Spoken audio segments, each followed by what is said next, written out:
नमस्कार दोस्तों, जय हिंद, वंदे मातरम। अपना सक्षम पॉइंट यूट्यूब चैनल पर एक बार फिर से आप सभी का हार्दिक स्वागत है। हम पढ़ रहे थे फर्स्ट ग्रेड हिस्ट्री सब्जेक्ट की टेस्ट सीरीज सॉल्यूशन, जिसमें भारतीय इतिहास हमारा कंप्लीट हो चुका है और विश्व इतिहास चल रहा था। विश्व इतिहास की 3 क्लासें पहले हो चुकी है। आज विश्व इतिहास की चौथी क्लास 28 नंबर क्लास, इसके अंदर हम 1789 की फ्रांसीसी क्रांति और नेपोलियन बोनापार्ट के युग के बारे में पढ़ेंगे। तो फ्रांसीसी क्रांति और नेपोलियन बोनापार्ट से संबंधित कुछ प्रश्न होने वाले हैं।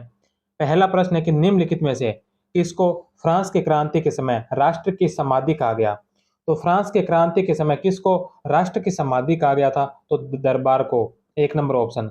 बहुत अधिक अपव्यय करने के कारण फ्रांस के दरबार को राष्ट्र की समाधि कहा जाता था। फ्रांस में प्रांतों को जेनेरलिटी कहते थे। नेक्स्ट क्वेश्चन है कि फ्रांस की क्रांति के समय किस वित्त मंत्री ने नोटेबल्स की परिषद को आमंत्रित किया था?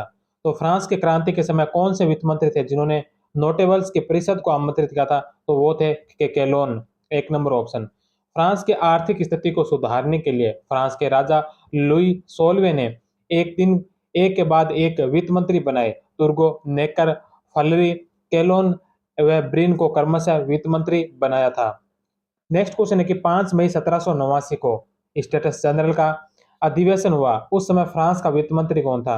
तो 5 मई 1789 को जब स्टेट्स जनरल का अधिवेशन हुआ था, उस समय फ्रांस का वित्त मंत्री था नेकर। 2 नंबर ऑप्शन। नेक्स्ट क्वेश्चन है कि तुर्गो ने 4 सूत्री कार्यक्रम रखा, उसमें कौन शामिल नहीं था? तो तुर्गो ने जो 4 सूत्री कार्यक्रम रखा था, इसमें से कौन सा कार्य शामिल नहीं था? तो ऋण नहीं, नए कर नहीं और राज्य के खर्चे में कमी। ये जो इन 4 सूत्री कार्यक्रम के भाग थे, लेकिन चर्च के व्यय में कटौती, यह इस 4 सूत्री कार्यक्रम में शामिल नहीं था। तो 4 नंबर ऑप्शन है जो इसका राइट आंसर होगा। तुर्गो ने 4 सूत्री कार्यक्रम रखा, जिसमें ऋण नहीं, नए कर नहीं, दिवालियापन नहीं और राज्य के खर्च में कमी। नेक्स्ट क्वेश्चन है कि 14 जुलाई 1789 को बास्टिल के दुर्ग के पश्चात पेरिस का मेयर किसे बनाया? तो 14 जुलाई 1789 को जब बास्टिल के दुर्ग का पतन हुआ, उसके पश्चात पेरिस का मेयर बनाया था बेली को। बास्टिल का दुर्ग पेरिस से थोड़ी ही दूरी पर स्थित छोटा सा किला था, जहां पर राजनीतिक बंदियों को रखा जाता था। 14 जुलाई 1789 को 14 जुलाई 1789 को बास्टिल के दुर्ग के पतन के पश्चात पेरिस में पेरिस कम्यून गठित की गई। नगर की सुरक्षा के लिए नेशनल गार्ड का गठन किया गया, जिसका प्रधान लाफायते को बनाया गया था। वैली को पेरिस का मेयर घोषित किया गया। कामिल देमुल एक पत्रकार था, जिसके जिसके भड़काने से ही कई लोगों ने हथियार प्राप्त करने के लिए बास्टिल के दुर्ग पर आक्रमण किया था। नेक्स्ट क्वेश्चन है कि निम्नलिखित में से कौन सा कार्य संविधान सभा ने फ्रांसीसी क्रांति के समय नहीं किया था? तो संविधान सभा ने कौन सा कार्य जो फ्रांस की क्रांति के समय नहीं किया था? तो मानव अधिकारों की घोषणा की थी। फ्रांस के इतिहास में पहली बार संविधान का निर्माण हुआ था। चर्च की संपत्ति का राष्ट्रीयकरण हुआ था। सार्वभौमिक मताधिकार की घोषणा जो फ्रांसीसी क्रांति के समय नहीं हुई थी। तो 4 नंबर ऑप्शन है जो इसका राइट आंसर होगा। संविधान सभा द्वारा किए गए कार्य: मानवाधिकारों की घोषणा 27 अगस्त 1789 को। 1791 ईस्वी में फ्रांस के इतिहास में पहली बार संविधान का निर्माण हुआ। तालीरा नामक एक बिशप के प्रस्ताव पर चर्च की संपत्ति का राष्ट्रीयकरण 3 नवंबर 1789 को किया गया था। नेक्स्ट क्वेश्चन है कि निम्नलिखित में से कौन सा कथन जैकोबिन दल के संबंध में असत्य है? तो जैकोबिन दल के संबंध में कौन सा कथन है जो असत्य है? सबसे पहला है कि इसके अधिकांश सदस्य निम्न वर्ग के थे। तो जैकोबिन दल के अधिकांश सदस्य जो निम्न वर्ग के थे, यह बात सत्य है। दूसरा, इसके सदस्य अल्प शिक्षित, आचारहीन, असंस्कृत और सिद्धांतहीन थे। तो यह बात भी सत्य है। तीसरा, इसको गिरी शिखर या माउंटेन भी कहा जाता है। तो जैकोबिन दल को गिरी शिखर या माउंटेन भी कहा जाता है, यह भी सत्य है। यह प्लूटार्क को अपना धर्मगुरु मानते थे। तो यह प्लूटार्क को अपना धर्मगुरु मानते थे, यह बात है जो गलत है। तो 4 नंबर ऑप्शन इसका असत्य होगा। 1789 ईस्वी में संविधान सभा के कुछ सदस्यों ने society of the friends of constitution नाम से एक संस्था का गठन किया। इस संस्था के लोग पेरिस में जैकोब के चर्च के पुस्तकालय में मिलते थे, इसलिए इनको जैकोबिन कहा गया। जैकोबिन का सिद्धांत था सत्ता और सारे अधिकार जनता के निहित में हो। ये लोग गणतंत्र के कट्टर समर्थक थे, समर्थक थे। इन लोगों पर रूसों का व्यापक प्रभाव था। नेक्स्ट क्वेश्चन है कि निम्नलिखित में से कौन जिरोंदिस्त दल का सदस्य नहीं था? तो कौन है जो जिरोंदिस्त दल का सदस्य नहीं था? तो मारा मारा है जो जिरोंदिस्त दल का सदस्य नहीं था। इस गुट के अधिकांश सदस्य जिरोंद नामक प्रांत से संबंधित थे, इसलिए इन्हें ये जिरोंदिस्त कहलाए। इनका प्रमुख नीति संचालक ब्रिस्ट था, इसलिए यह ब्रिस्टोटिन्स भी कहलाए। ये प्लूटार्क को अपना धर्मगुरु मानते थे। ये सिद्धांतवादी लोग थे, लेकिन सिर्फ आदर्शवादी ही सिद्ध हुए। इनके प्रमुख नेता थे मादाम रोला, ब्रिसेट, ब्रगनोट, बुंजो, पेटिन, ड्यूमोज और कंडोरसे। नेक्स्ट क्वेश्चन है कि फ्रांस में आतंक के राज की स्थापना किसके समय हुई थी? तो फ्रांस में आतंक के राज की जो स्थापना है नेशनल कन्वेंशन के समय हुई थी। फ्रांस की क्रांति के समय जब नेशनल कन्वेंशन नियंत्रण कर रहा था, तो उसके उसके समय में 5 सितंबर 1793 ईस्वी से आतंक के राज की स्थापना हुई, जो 28 जुलाई 1794 ईस्वी में जैकोबिन के नेता रोबोस्पेर के वध के साथ ही आतंक के राज की समाप्ति हुई थी। इसे थर्मोडोरियन थर्मोडोरियन प्रतिक्रिया कहा जाता है। आतंक के राज में ही रानी मैरी अंतोनेट, मैडम रोला, मैडम ड्यू बेरी, दांते आदि को गिलोटिन किया गया। आतंक के राज में शासन पर जैकोबिनों का नियंत्रण था। उन्होंने दो समिति का गठन किया, सार्वजनिक कल्याण समिति और सार्वजनिक सुरक्षा समिति। नेक्स्ट क्वेश्चन है कि फ्रांसीसी क्रांति में भाग लेने वाले किस नेता को विजय का संगठक कहा जाता है? तो फ्रांसीसी क्रांति में भाग लेने वाले कौन से नेता को विजय का संगठक कहा जाता है? तो कार्नो। फ्रांस पर जब युद्ध के बादल मंडरा रहे थे, तो कार्नो को युद्ध मंत्री बनाया गया। इसने स्पेन, पर्सा और हॉलैंड के शासकों को फ्रांस के साथ अपमानजनक संधि करने के लिए बाध्य किया था। नेक्स्ट क्वेश्चन है कि निम्नलिखित में से कौन सा कथन असत्य है? तो निम्न में से कौन सा कथन है जो असत्य है? सबसे पहला कथन है कि 1791 में ईस्वी के संविधान द्वारा फ्रांस में संवैधानिक राज्यत्व की स्थापना हुई। तो 1791 के संविधान द्वारा फ्रांस में संवैधानिक राज्यत्व की स्थापना हुई, यह बात सत्य है। दूसरा, 1795 ईस्वी में एक नवीन संविधान द्वारा फ्रांस में प्रथम गणतंत्र की स्थापना हुई थी, तो यह भी सत्य है। तीसरा, फ्रांस में क्रांति में सर्वाधिक योगदान बुजुर्ग वर्ग का रहा था। तो फ्रांस के क्रांति में सर्वाधिक योगदान है जो बुजुर्ग वर्ग का रहा था, यह बात भी सत्य है। और चौथा ऑप्शन है कि इंग्लैंड के प्रमुख विहिंग नेता फोकस ने क्रांति की आलोचना की थी। तो विहिंग नेता ने क्रांति की आलोचना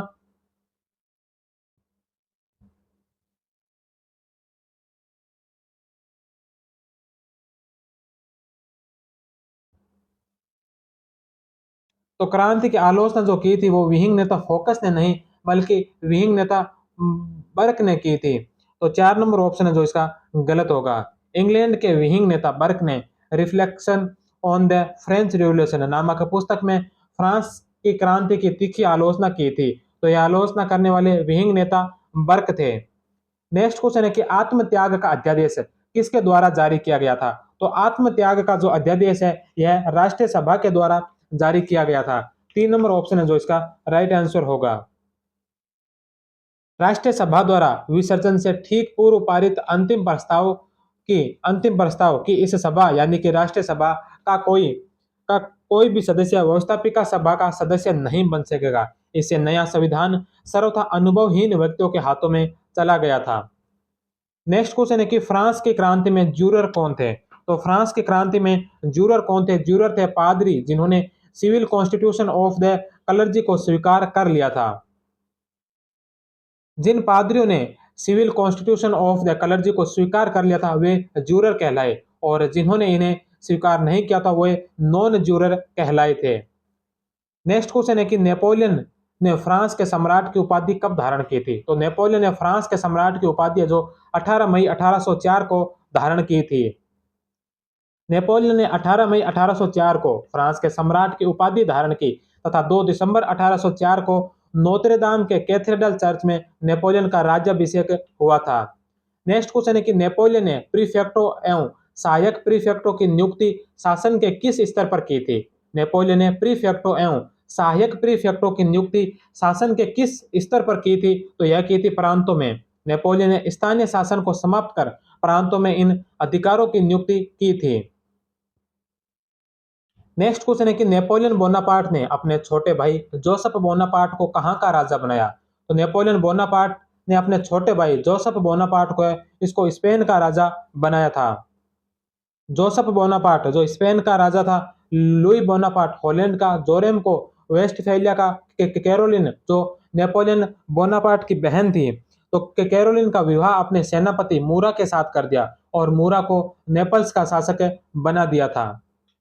नेक्स्ट क्वेश्चन है कि नेपोलियन के पतन के नाटक के तीन दृश्य मास्को 1812, लिप्जिंग 1813 और फाउंटेनब्लू 1814 प्रमुख है।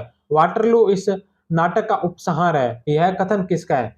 तो यह बात किसने कही थी कि नेपोलियन के पतन के नाटक के तीन दृश्यों जिसमें मास्को 1812 ईस्वी, लिप्जिंग 1813 ईस्वी तथा फाउंटेनब्लू 1814 ईस्वी है। और वाटरलू का जो युद्ध था, वाटरलू इस नाटक का उपसंहार है। तो यह कथन कहा था फिशर ने।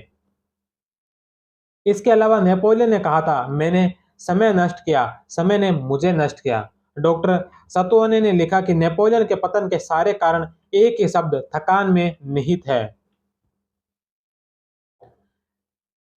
नेक्स्ट क्वेश्चन है कि लुई और अंतोनेट नामक पुस्तक किसने लिखी? लुई और अंतोनेट नामक जो पुस्तक लिखी थी, यह पुस्तक लिखी थी विंसेंट क्रोनिन ने। लुई और अंतोनेट नामक पुस्तक विंसेंट क्रोनिन के द्वारा लिखी गई थी। नेक्स्ट क्वेश्चन है कि 1804 ईस्वी में इंग्लैंड ने फ्रांस के विरुद्ध कौन से गुट का निर्माण किया था? तो 1804 में इंग्लैंड ने फ्रांस के विरुद्ध जो गुट बनाया था वह था तीसरा गुट, 3 नंबर ऑप्शन। 1804 ईस्वी में इंग्लैंड के पिट ने फ्रांस के विरुद्ध तीसरे गुट का निर्माण किया, जिसमें इंग्लैंड, ऑस्ट्रिया, रूस और स्वीडन शामिल थे। इसमें प्रसा तटस्थ रहा तथा बवेरिया तथा वुटमबर्ग नेपोलियन से मिल गए। राष्ट्रों के युद्ध से पूर्व प्रसा, ऑस्ट्रिया, रूस, स्वीडन और इंग्लैंड ने मिलकर फ्रांस के विरुद्ध चौथे गुट का निर्माण किया था। नेक्स्ट क्वेश्चन है कि नेपोलियन ने मई 1813 ईस्वी में कौन से युद्ध में प्रसा और रूस को परास्त किया था? तो नेपोलियन ने मई 1813 के अंदर कौन से युद्ध में प्रसा व रूस को परास्त किया था? तो वह युद्ध था लुटजन का युद्ध। नेपोलियन ने 1813 ईस्वी में लुटजन और बोटजन के युद्ध में प्रसा और रूस को परास्त किया। कोरोना और तालाविरा के युद्ध में क्रमशः अंग्रेज सेनापति मूर और अंग्रेज सेनापति वेलेजली ने फ्रांसीसी सेना को परास्त किया। यह दोनों युद्ध स्पेन के महाद्वीपीय युद्ध के ही भाग थे। नेक्स्ट क्वेश्चन है लीग ऑफ वर्चयू योग्य मनुष्यों का समाज नामक संस्था की स्थापना कब हुई? तो लीग ऑफ वर्चयू नामक जो संस्था की स्थापना हुई थी, यह स्थापना हुई थी 1808 के अंदर। नेपोलियन के विरुद्ध 1808 में इस संस्था की स्थापना की गई थी। नेक्स्ट क्वेश्चन है कि नेपोलियन द्वारा स्थापित लाइसी का संबंध किससे था? तो नेपोलियन के द्वारा स्थापित लाइसीज का जो संबंध है यह था उच्च माध्यमिक विद्यालय। ये उच्च माध्यमिक विद्यालय थे। फ्रांस में क्रांति से पूर्व शिक्षा पर चर्च का अधिकार था। नेपोलियन ने शिक्षा की राष्ट्रीय पद्धति को लागू किया। नेपोलियन ने प्राथमिक, माध्यमिक, उच्च माध्यमिक, विश्वविद्यालय, तकनीकी, व्यावसायिक, सैनिक सभी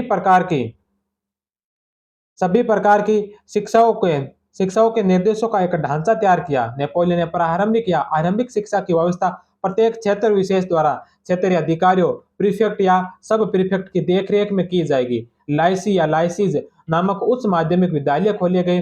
पेरिस विश्वविद्यालय को नवगठित किया गया तथा इसको फ्रांस में शैक्षिक एकरूपता बनाए रखने का दायित्व सौंपा गया। इस विश्वविद्यालय के प्रमुख अधिकारियों एवं शिक्षकों की नियुक्ति नेपोलियन द्वारा की जाती थी। राज्य के विद्यालयों के शिक्षकों के प्रशिक्षण के लिए पेरिस में नॉर्मल स्कूल खोला गया था। नेक्स्ट क्वेश्चन है कि फाउंटेन ब्लू संधि के तहत नेपोलियन को कहां का शासक बनाया गया?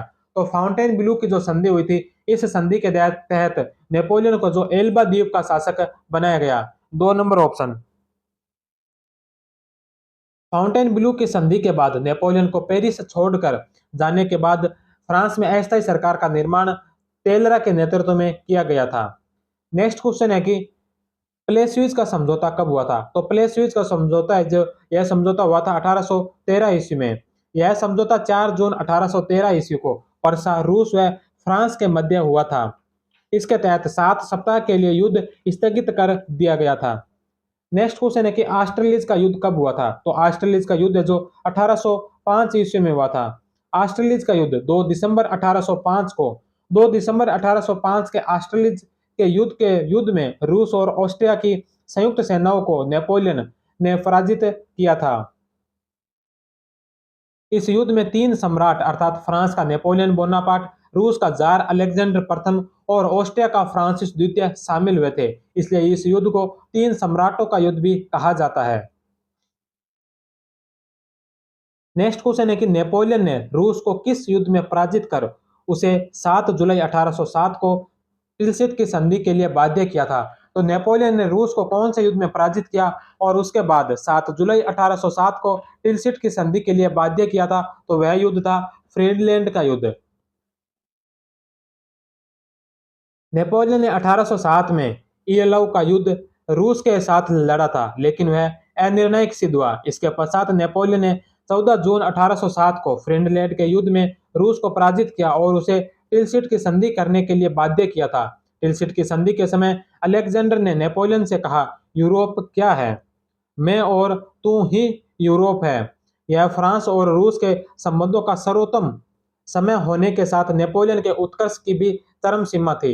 इस संधि से यूरोप का सबसे बड़ा देश नेपोलियन की शरण में आ गया। नेपोलियन अलेक्जेंडर प्रथम के व्यवहार और उसके हंसमुख स्वभाव से इतना प्रभावित हुआ कि उसने संधि के टेबल पर कहा कि अगर मैं महिला होती तो आपसे बेतहाशा मोहब्बत करती। और इसका प्रभाव यह हुआ कि रूस को पराजित होने के पश्चात भी उसे 1 इंच जमीन भी नहीं गंवानी पड़ी। नेक्स्ट क्वेश्चन है कि नेपोलियन बोनापार्ट को सर्वप्रथम किस अभियान में अपनी सैनिक क्षमता दिखाने का अवसर मिला था? तो नेपोलियन बोनापार्ट को सबसे पहले कौन से अभियान के तहत अपनी सैनिक क्षमता दिखाने का अवसर मिला था? तो वह मिला था तुल्लो को घेरे के समय। नेपोलियन ने सेनापति के रूप में 1793 में तुल्लो के बंदरगाह पर अभियान किया, जो नेपोलियन का पहला अभियान था। नेपोलियन ने 3 महीनों के भीतर तुल्लो को मुक्त करवा लिया। इसके बाद 24 वर्ष की अवस्था में नेपोलियन ब्रिगेडियर जनरल बन गया था। नेक्स्ट क्वेश्चन है कि किस देश के साथ 1812 में संघर्ष में नेपोलियन की 2/3 सेना नष्ट हो गई थी? तो 1812 का संघर्ष कौन से देश के साथ था? उस समय नेपोलियन की 2/3 सेना नष्ट हो गई थी, तो यह था रूस के साथ। 1812 में नेपोलियन ने 6 लाख सैनिकों के साथ रूस पर आक्रमण किया। 7 सितंबर 1812 को बोरोडिनो के मैदान में हुए संघर्ष में दोनों पक्षों के लगभग 70,000 सैनिक मारे गए। 14 सितंबर 1812 को नेपोलियन मास्को पहुंच गया, लेकिन नेपोलियन ने मास्को उजड़ा हुआ पाया। लियो टोल्स्टॉय ने वॉर एंड पीस में इस युद्ध का वर्णन किया है। नेक्स्ट क्वेश्चन है कि किस संधि के तहत नेपोलियन ने सभी अधिकार त्याग दिए तथा एल्बा द्वीप पर जाना स्वीकार किया?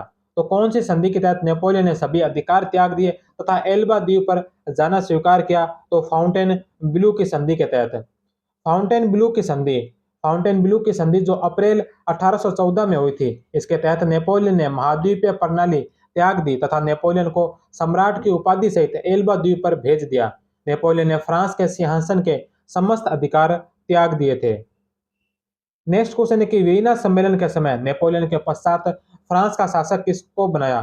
तो वीना सम्मेलन के बाद जो नेपोलियन के पश्चात फ्रांस का शासक जो बनाया था, यह बनाया था लुई 18वें को। 2 नंबर ऑप्शन। नेपोलियन की पराजय के पश्चात पेरिस की द्वितीय संधि के तहत फ्रांस की सीमाओं का आधार 1790 नियत किया गया तथा लुई 18वें को फ्रांस का सम्राट बनाया गया था। नेक्स्ट क्वेश्चन है कि वाटरलू के युद्ध में पराजित होने के बाद नेपोलियन ने अपना शेष जीवन कहाँ व्यतीत किया था? तो वाटरलू के युद्ध में पराजित होने के बाद नेपोलियन ने जो अपना शेष जीवन है यह सेंट हेलेना द्वीप पर व्यतीत किया था। वाटरलू के युद्ध में पराजित होने के पश्चात नेपोलियन ने मेटलैंड के समक्ष आत्मसमर्पण कर दिया तथा नेपोलियन को गिरफ्तार करके दक्षिण अटलांटिक महासागर के सुनसान द्वीप सेंट हेलेना में निर्वासित कर दिया था। नेक्स्ट क्वेश्चन है कि वाटरलू का युद्ध 18 जून 1815 को नेपोलियन और मित्र राष्ट्रों के बीच हुआ। वाटरलू किस देश में है?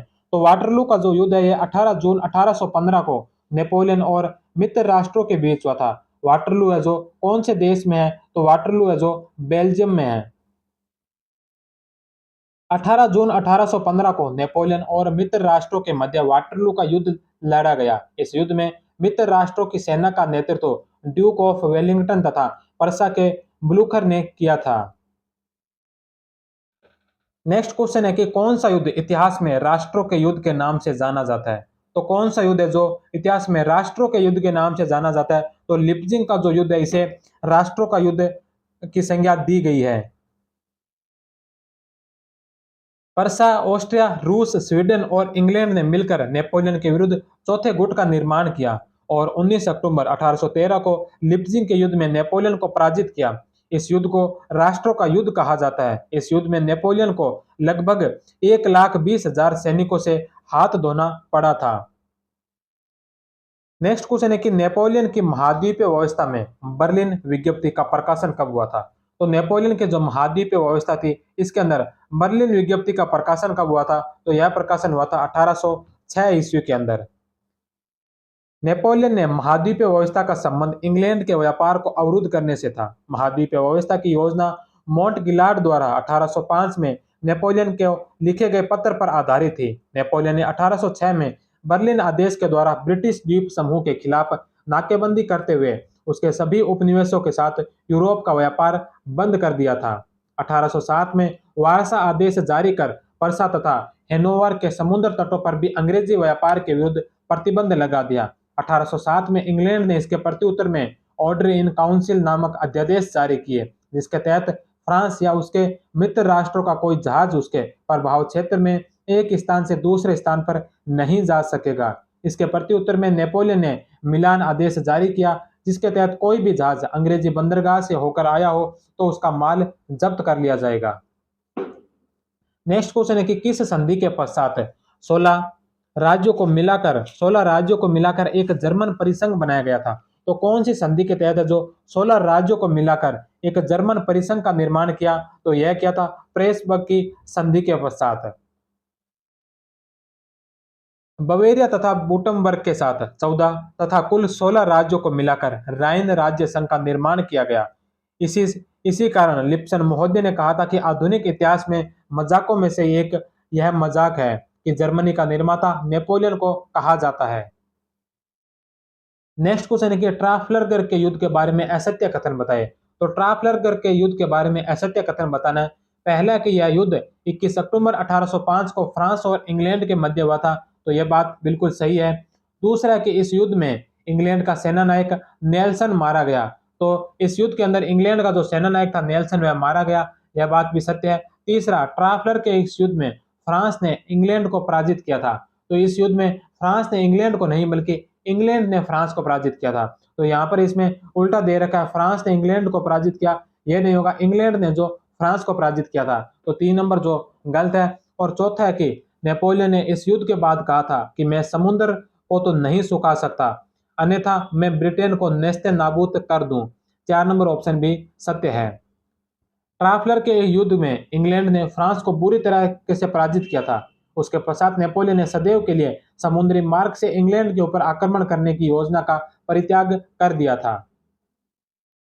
नेक्स्ट क्वेश्चन है कि अमीन्स की संधि किन के मध्य हुई थी? तो अमीन्स की संधि है जो इंग्लैंड और फ्रांस के मध्य हुई थी। 27 मार्च 1802 को इंग्लैंड और फ्रांस के बीच अमीन्स की संधि हुई। इस संधि के अनुसार इंग्लैंड ने पहली बार नेपोलियन के नेतृत्व में गठित फ्रांसीसी सरकार को मान्यता दी थी। उसके जीते जीते हुए उपनिवेश भी लौटा दिए। बदले में नेपोलियन ने मिस्र, नेपल्स और पुर्तगाल को छोड़ना भी स्वीकार कर लिया। नेक्स्ट क्वेश्चन है कि नेपोलियन ने किसे पराजित कर उसे ल्यूनविले की संधि के लिए बाध्य किया? तो नेपोलियन ने किसको पराजित करके ल्यूनविले की संधि के लिए बाध्य किया था? तो ऑस्ट्रिया को।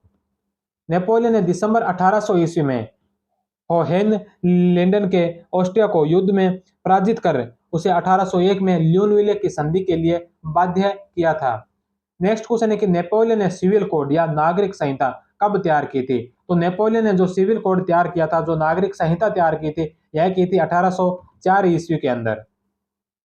नेपोलियन को विधि संहिता का निर्माण करने के कारण द्वितीय जस्टिनियन कहा गया। इसके अंतर्गत स्वामित्व पर बल दिया गया, जैसे परिवार पर पिता का स्वामित्व हो। नेपोलियन ने बड़े पुत्र को संपत्ति का उत्तराधिकारी मानने के बजाय सभी पुत्रों को बराबरी का अधिकार दिया। नेपोलियन ने स्त्रियों को पूर्णतया पुरुषों के नियंत्रण में कर दिया था। नेपोलियन ने विवाह को एक स्थायी तथा पवित्र बंधन माना था। नेपोलियन ने व्यक्तिगत संपत्ति को भी मान्यता प्रदान की थी।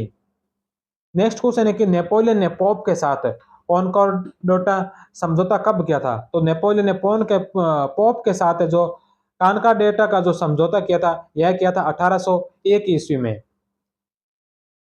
नेपोलियन ने पोप पायस सप्तम के साथ 14 जुलाई 1801 को एक धार्मिक समझौता किया, जिसे कॉनकॉर्डेटा समझौता कहा गया। नेपोलियन धर्म के प्रति तटस्थ था, उसका धर्म के प्रति कोई विशेष अनुराग नहीं था। वह कहा करता था कि मैं मिस्र में मुसलमान हूँ और फ्रांस में कैथोलिक। नेक्स्ट क्वेश्चन है कि नेपोलियन बोनापार्ट को सर्वप्रथम किस विदेशी अभियान का प्रधान सेनापति नियुक्त किया था? तो नेपोलियन बोनापार्ट को सबसे पहले कौन से विदेशी अभियान के तहत प्रधान सेनापति के पद पर नियुक्त किया था? तो यह किया था इटली के खिलाफ अभियान के तहत।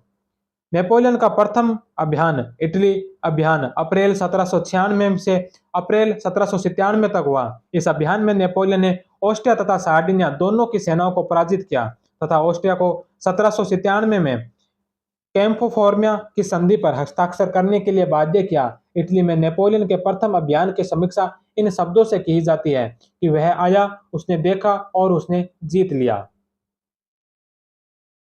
नेक्स्ट क्वेश्चन है कि पेरिस की हजारों औरतों ने वर्साय की तरफ कब कूच किया था? तो पेरिस की हजारों औरतों ने वर्साय की तरफ कूच किया था 5 अक्टूबर 1789 को। 5 अक्टूबर 1789 को भारी वर्षा के बावजूद लगभग 10,000 महिलाओं ने पेरिस से वर्साय पहुंचकर हमें रोटी दो का नारा बुलंद किया। और इसी समय लुई 16वें की रानी अंतोनेट ने कहा था कि आपको रोटी नहीं मिलती है तो आप लोग केक क्यों नहीं खा लेते। इसी समय महिलाओं ने राजा को वर्साय से बाहर पेरिस के ट्यूलिज महल में रहने के लिए बाध्य कर दिया था। नेक्स्ट क्वेश्चन है कि फ्रांस के वित्त मंत्री नेकर के द्वारा जो आय व्यय का विवरण प्रस्तुत किया था, उसे क्या कहा गया? तो फ्रांस के वित्त मंत्री नेकर ने जो आय व्यय का विवरण प्रस्तुत किया था, उसे कौंत रांदन्यू कहा गया। कौंत रानंदियों नेकर वित्त मंत्री के द्वारा जनता के समक्ष आय और व्यय का जो विवरण प्रस्तुत किया गया था, उसे इस नाम से जाना गया, कूंत द एदांत। कूंत द एदांत कूंप द एदांत जो है 18वें ब्रूमेयर को नेपोलियन द्वारा सेंट क्लाद की बैठक में संचालक मंडल के शासक के समाप्त करने की इतिहास में 18वें ब्रूमेयर का कूप द एदांत कहा गया। कहाइए कहाइए जो स्टेट्स जनरल में जनता के प्रतिनिधि समस्याओं तथा शिकायतों के पत्र को साथ लाए थे, उन्हें कहाइए कहा गया। नेक्स्ट क्वेश्चन है कि पिलनित्ज की घोषणा किसने की थी? तो पिलनित्ज की जो घोषणा है पर्सा के फेडरिक विलियम द्वितीय द्वारा और ऑस्ट्रिया के लियोपोल्ड द्वितीय द्वारा, इन दोनों ने जो पिलनित्ज की घोषणा की थी। जब लुई 16वें की रानी अंतोनेट ने जुलाई 1791 में पंडुआ की घोषणा की कि यूरोपीय राज्यों को सहयोग करके फ्रांस में राजा की पूर्व स्थिति कायम करना उनका कर्तव्य है, तब 27 अगस्त 1791 को पर्सा के शासक फ्रेडरिक विलियम द्वितीय के साथ मिलकर ऑस्ट्रिया के शासक लियोपार्ड द्वितीय ने पिलनित शहर में घोषणा की कि अगर यूरोप के राजा सहयोग दे तो वह फ्रांस के मामले में सशस्त्र हस्तक्षेप के लिए तैयार है। नेक्स्ट क्वेश्चन है कि इस बदनाम चीजों को नष्ट कर दो। इन बदनाम चीजों को नष्ट कर दो, यह कथन किसका है? तो यह कथन है वोल्टेयर का। वोल्टेयर ने कहा था कि इन बदनाम चीजों को नष्ट कर दो। वोल्टेयर तंत्र का पोषक था। उसने कहा था कि दुनिया में एक ही तो ईसाई था, वह भी सलीब पर चढ़ा दिया गया। उसकी मशहूर पुकार थी, इन बदनाम चीजों को नष्ट कर दो। वह कहा करता था कि गिरजाघरों में तो मूर्खों को शांति मिलती है, इसलिए उसने गिरजाघरों को नष्ट करने का बीड़ा उठाया था। नेक्स्ट क्वेश्चन है कि शक्ति पृथक्करण का सिद्धांत किस फ्रांसीसी विचारक ने दिया था? तो शक्ति पृथक्करण का जो सिद्धांत है, यह दिया था मोंटेस्क्यू ने। एक नंबर ऑप्शन। मोंटेस्क्यू ने द स्पिरिट ऑफ लॉज नामक पुस्तक की रचना की, जिसका प्रकाशन 1748 ईस्वी में हुआ था। इस पुस्तक में उन्होंने शक्ति पृथक्करण का सिद्धांत प्रतिपादन किया, जिसके अनुसार निरंकुश राजतंत्र को नियंत्रित करने के लिए शासन के तीनों अंगों व्यवस्थापिका, कार्यपालिका और न्यायपालिका के क्षेत्रों को अलग अलग करना आवश्यक है। नेक्स्ट क्वेश्चन है कि मेरे नाम की सत्ता सर्वथा नष्ट कर दो। मेरे नाम की सत्ता है जो सर्वथा नष्ट कर दो यदि फ्रांस स्वतंत्र हो सके। तो यह किसने कहा था कि मेरे नाम की सत्ता सर्वथा नष्ट कर दो यदि फ्रांस स्वतंत्र हो सके? तो यह कहा था दांतो ने। 1790 में दांतो ने मारा तथा दांता ने मारा तथा दमोली मिलकर कार्डेलियर क्लब की स्थापना की थी। 10 अगस्त 1792 ईस्वी को दांतों के नेतृत्व में पेरिस की भीड़ ने तुइलरीज के राजमहल पर आक्रमण कर राजा को बंदी बना लिया। 5 अप्रैल 1794 को सेंट जस्ट के साथ मिलकर रोबेस्पियर ने दांतों को गिलोटिन पर चढ़ा दिया। उस समय उसने कहा था कि मेरे नाम की सत्ता सर्वथा नष्ट कर दो यदि फ्रांस स्वतंत्र हो सके। और दांतों के वध के पश्चात रोबेस्पियर आतंक के राज्य का सर्वेसर्वा बन गया था। नेक्स्ट क्वेश्चन है कि फ्रांस में नमक पर जो कर लगाया जाता है उसे किस नाम से जाना जाता है? तो फ्रांस के अंदर जो नमक पर जो कर लगता है उसे गेबेल कहा जाता है। उसके कानून के अनुसार 7 वर्ष से अधिक आयु वाले प्रत्येक व्यक्ति को वर्ष में 7 पौंड नमक सामान्य कीमत से 10 गुना भाव पर अवश्य खरीदना पड़ता था। ऐसा न करने पर उसे राज्य उसे दंड देता था। टेले टेले जो भूमिकर था, गेबेल नमक कर था, विनिगत में जो आयकर था और कॉर्बिया जो बलात् शर्म या बेगार था। नेक्स्ट क्वेश्चन है कि यह चीज इसलिए कानूनी है क्योंकि मैं चाहता हूं। यह बात किसने कही थी कि यह चीज इसलिए कानूनी है क्योंकि मैं चाहता हूं? तो यह घोषणा की थी लुई सोल्वे ने। लुई सोलवा जो फ्रांस की क्रांति के समय वहां का शासक था, उसने ताज ग्रहण करते हुए कहा था कि यह मुकुट मुझे चुभता है। मोलिस वर्ष त्याग पत्र स्वीकार करते हुए उसने कहा था कि तुम बड़े भाग्यशाली हो, काश मैं भी त्याग पत्र दे सकता। नेक्स्ट क्वेश्चन है कि फ्रांस में आतंक के शासन फ्रांस में आतंक के शासन की शुरुआत कब से मानी जाती है? तो फ्रांस में आतंक के शासन की जो शुरुआत है, यह शुरुआत मानी जाती है 5 सितंबर 1793 को।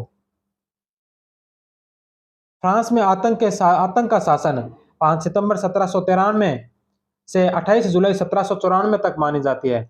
यह 3 समितियों द्वारा किया गया शासन था। आतंक के राज्य का संस्थापक दांतों को माना जाता है, जिसे आगे रोबेस्पियर ने बढ़ाया था। 27 जुलाई 1794 को रोबेस्पियर को पकड़ लिया और 28 जुलाई 1794 को रोबेस्पियर की हत्या के साथ ही आतंक का शासन समाप्त हो गया, जिसे थर्मोडोरियन प्रतिक्रिया कहा जाता है। नेक्स्ट क्वेश्चन है कि राजा को मरना चाहिए ताकि राज्य जिंदा रह सके। यह कथन किसने कहा था? तो यह कथन किसने कहा था कि राजा को मरना चाहिए ताकि राज्य जिंदा रह सके? तो यह कथन कहा था रोबोस्पेयर ने। नेशनल कन्वेंशन ने दिसंबर 1792 में लुई सोलवे को अभियोग में राजद्रोह का दोषी पाया और मृत्युदंड की सजा दी। इसमें इसके समय जिरोनिस्टों ने राजा को माफी करने की मांग की, लेकिन माउंटेनिस्टों ने मृत्युदंड का दबाव डाला और तभी रोबोस्पेयर ने कहा था कि राजा को मरना चाहिए ताकि राज्य जिंदा रह सके। नेक्स्ट क्वेश्चन है कि फ्रांस में गणतंत्र की स्थापना कब हुई थी? तो फ्रांस के अंदर जो गणतंत्र की स्थापना हुई थी, यह हुई थी 21 सितंबर 1792 को। 21 सितंबर 1792 को फ्रांस में गणतंत्र की स्थापना हुई और यहाँ से नेशनल कन्वेंशन यानी राष्ट्रीय सम्मेलन का कार्यकाल शुरू होता है, जो 20 सितंबर 1792 से 26 अक्टूबर 1795 तक अस्तित्व में रहा था। नेक्स्ट क्वेश्चन है कि 20 सितंबर 1792 को वोल्मी के युद्ध में किस फ्रांसीसी सेनापति ने पर्सा की सेना को परास्त किया था? तो 20 सितंबर 1792 को वोल्मी के युद्ध में कौन से फ्रांसीसी सेनापति थे जिन्होंने पर्सा की सेना को परास्त किया था? तो वह फ्रांसीसी सेनापति थे डुमोरियो। 4 नंबर ऑप्शन। फ्रांस में आतंक के शासन के दौरान लाफायर्ते विदेश भाग गया, तब डुमोरियो या ड्यूमारोज को फ्रांस का सेनापति बनाया और वोल्मी नामक स्थान पर हुए युद्ध में फ्रांस ने पर्सा को पराजित कर दिया। इसके बाद ऑस्ट्रिया को भी पराजित किया। फ्रांस की सेना ने आगे बढ़कर बेल्जियम पर भी अधिकार कर लिया। इसी समय राजेट दी लाइल ने सैनिकों का हौसला बढ़ाने के लिए मार्सिले नामक गीत लिखा था, जो फ्रांस का राष्ट्रीय गीत भी बना। तो मार्सिले नामक जो गीत है, जो फ्रांस का राष्ट्रीय गीत है, यह गीत लिखा था राजेट दी लाइल ने। नेक्स्ट क्वेश्चन है कि चर्च की संपत्ति का राष्ट्रीयकरण कब किया गया? तो चर्च की संपत्ति का जो राष्ट्रीयकरण है वह 3 नवंबर 1789 को किया गया था। देश की अर्थव्यवस्था को ठीक करने के उद्देश्य से 3 नवंबर 1789 को राष्ट्रीय सभा की बैठक में चर्च की संपत्ति का राष्ट्रीयकरण कर दिया गया तथा नन यानी भिक्षु बनने पर प्रतिबंध लगा दिया। चर्च के पदाधिकारी अब वित्तीय संकट में आ गए और क्रांति के विरोधी बन गए। इस समय पोप पायस षष्ठ था। नेक्स्ट क्वेश्चन है कि थर्ड एस्टेट ने अपने आप को राष्ट्रीय सभा कब घोषित किया था? तो थर्ड एस्टेट ने जो अपने आप को राष्ट्रीय सभा घोषित किया था, यह किया था 17 जून 1789 ईस्वी को। अब्बासिया के सुझाव पर थर्ड एस्टेट ने स्वयं को नेशनल असेंबली घोषित किया और कहा कि यह जनता का प्रतिनिधित्व करने वाली एकमात्र संस्था है। नेक्स्ट क्वेश्चन है कि राष्ट्रीय सभा ने अपने आप को संवैधानिक सभा कब घोषित किया? तो राष्ट्रीय सभा ने अपने आप को संवैधानिक सभा जो घोषित किया था, यह किया था 9 जुलाई 1789 को। 9 जुलाई 1789 को नेशनल असेंबली ने अपने आप को राष्ट्रीय सभा घोषित किया था। नेक्स्ट क्वेश्चन है कि एस्टेट जनरल का प्रथम अधिवेशन कब हुआ था? तो एस्टेट जनरल का जो प्रथम अधिवेशन हुआ था, यह हुआ था 5 मई 1789 को। जब फ्रांस में 5 मई 1789 को एस्टेट जनरल का अधिवेशन निश्चित हुआ, तो तृतीय वर्ग के प्रतिनिधि कहाइये यानी शिकायती पत्र लाए थे, लेकिन बाद में गतिरोध के कारण 20 जून को बेली की अध्यक्षता में टेनिस कोर्ट की शपथ ली।